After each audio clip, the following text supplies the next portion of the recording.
Écoutez bien. Un témoignage direct dans lequel il y avait 12 combattants, et 12 combattants ont tué quasiment 150 Russes avant de devoir reculer dans la tranchée suivante, simplement parce qu'ils avaient plus de munitions pour continuer à se défendre. Peut-être que 12 dans votre tranchée et que vous avez 60 Russes qui vous tombent dessus au même moment.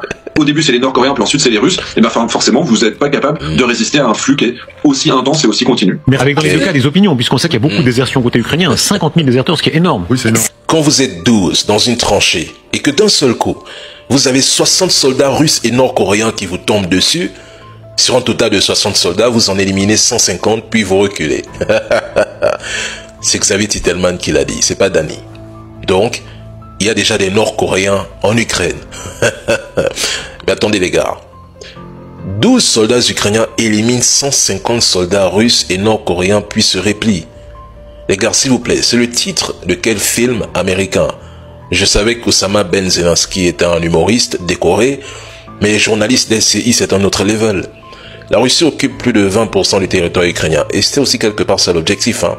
Prendre le sud du pays, aider les populations du Donbass. En Afghanistan, pendant près de 10 à 15-20 ans, les Américains, l'OTAN, n'ont même pas pu battre des individus avec des cailloux, des bâtons et quelques fusils d'assaut. Et tous les jours, matin, midi, soir, ça nous parle de puissance militaire. Ah, maintenant, ce n'est plus 150 000 à 200 000 désertions.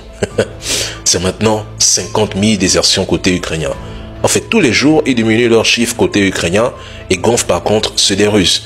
Mais votre propagande américano-française, ça va prendre fin. De toute façon, on vous écoute encore parce que c'est de la pure distraction. Mais sinon, une bonne partie de la population ne vous croit même plus. Suivez attentivement cette vidéo, s'il vous plaît.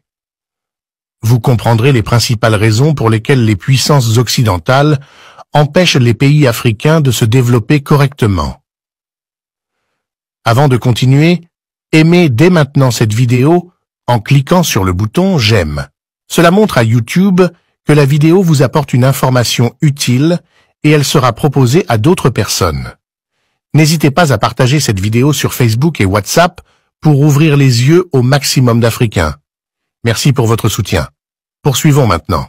Tout ce qui est en rouge représente les bases militaires américaines à travers le monde. Même si l'on exclut les pays comme le Niger, l'Algérie ou d'autres, on compte toujours plus de 900 bases militaires. Et pourtant, on nous répète à longueur de journée que la Russie serait la principale menace mondiale des pays européens avec la Chine. Observons maintenant comment les États-Unis entourent littéralement le globe grâce à des bases reparties sur 6 zones ou secteurs militaires. Ici, nous avons Northcom, responsable de l'Amérique du Nord. Southcom, responsable de l'Amérique centrale, du Sud et des Caraïbes. EUCOM, responsable de l'Europe, incluant la Russie. AFRICOM, responsable de l'Afrique sauf l'Égypte, qui est sous CENTCOM, ce qui m'amène justement à CENTCOM, responsable du Moyen-Orient et de l'Asie centrale. Et enfin, PACOM, appelé encore INDOPACOM, qui est responsable de la région Asie-Pacifique. Mesdames et messieurs, ces commandements américains sont responsables de la planification et des opérations militaires dans différentes régions du monde.